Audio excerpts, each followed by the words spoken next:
Feeling pretty positive about Leeds United after that victory at Wolves this past weekend in the Premier League. And plenty of ticks in boxes as of right now in terms of that brief that we kind of feel has to be given to clubs promoted out of the EFL into the Premier League in terms of the difficult task of surviving the defence.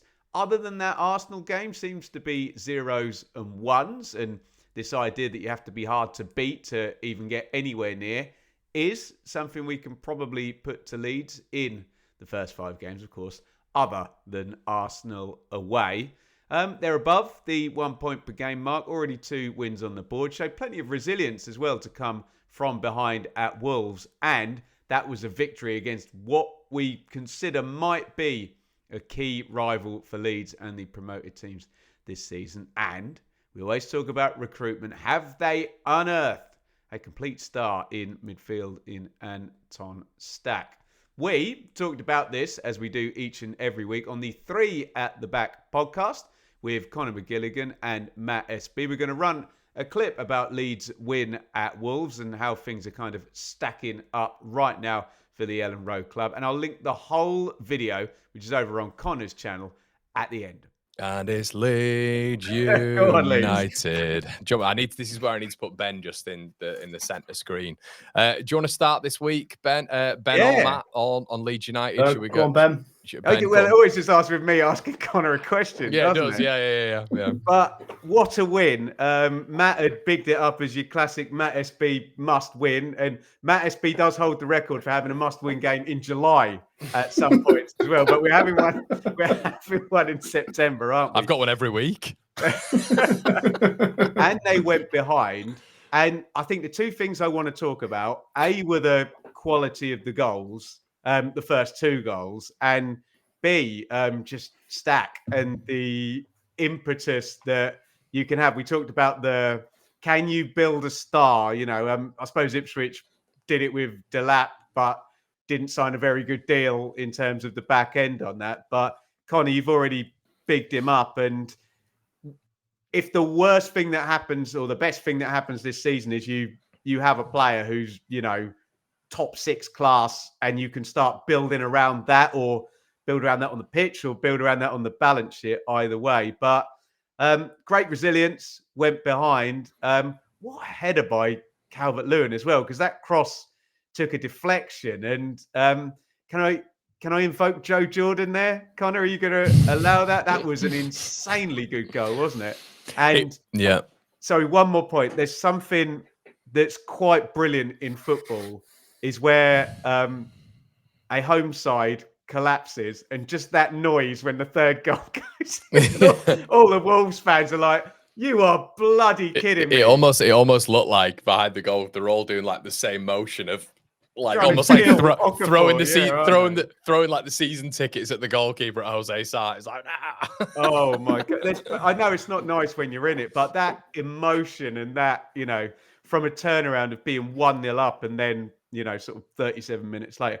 But yeah, just talk to me about the quality of the finishing and Stack as well. That's a real positive. And I mean, if I'm going to invoke Joe Jordan and now Rafinha as well, you just want that star that you can build around.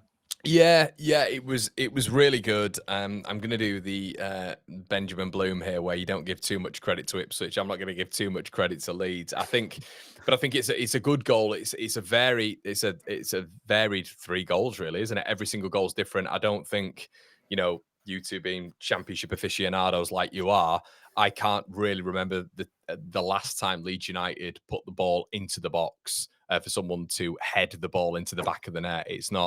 It just doesn't happen with Leeds. It's very open play. It's trying to cut through the lines. It's a bit of innovativeness in the middle of the park or out wide. It's never just a lumped ball into the box. I thought Calvert-Lewin was brilliant. I thought he was absolutely excellent in the game. It's definitely his best performance for Leeds.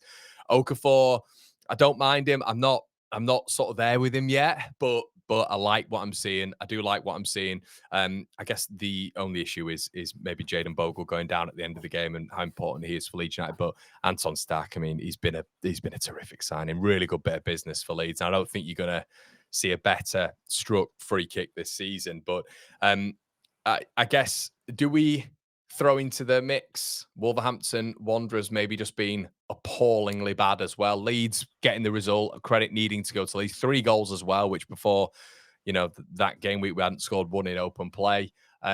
Do we kind of have to have a little bit of discourse about Wolverhampton Wanderers and how poor they are? Because we don't really talk about Wolves a lot, do we, fellas? It's kind of like West Ham, Villa, Forest, Leeds, Sunderland, but we've not spoken about Wolves. Are Wolves in trouble?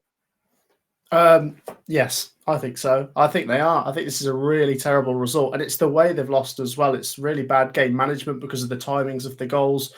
I mean, I was following the game on the way back from Leicester, and I saw that Wolves had scored early on. It's a good finish from Krejci as well, and you're thinking, all right, this is what Wolves needed. They needed the first goal. I think we'd all said this would probably be a low-scoring game.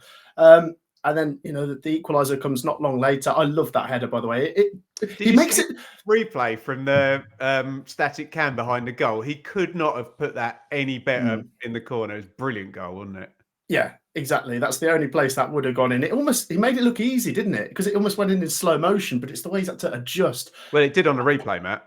Yeah. It's a great goal. And then, Stack. He's been great this season, and what a way to top off his first 5 appearances with a goal like that. And then the third goal going in just before half time. I wonder, Conor. Do you think the fact that Wolves scored so early meant that Leeds' game plan went out the window straight away, and they had to come right back into it straight away? I wonder if it was 0-0 at 20 minutes, would Leeds be a bit more reserved? Yeah, potentially. I think it was kind of at that point where there's nothing really for us to lose. This is a team who are bottom. They've lost 4 on the bounce. Strand Larsen's out.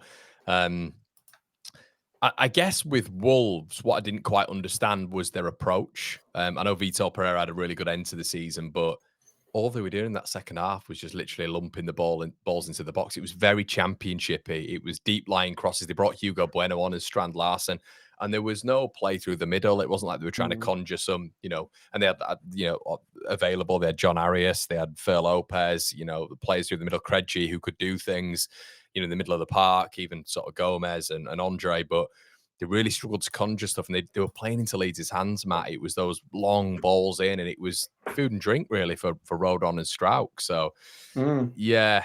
But no creativity from Wolves. That's the concern, isn't it? And then vulnerable. Look how easy it was for Leeds.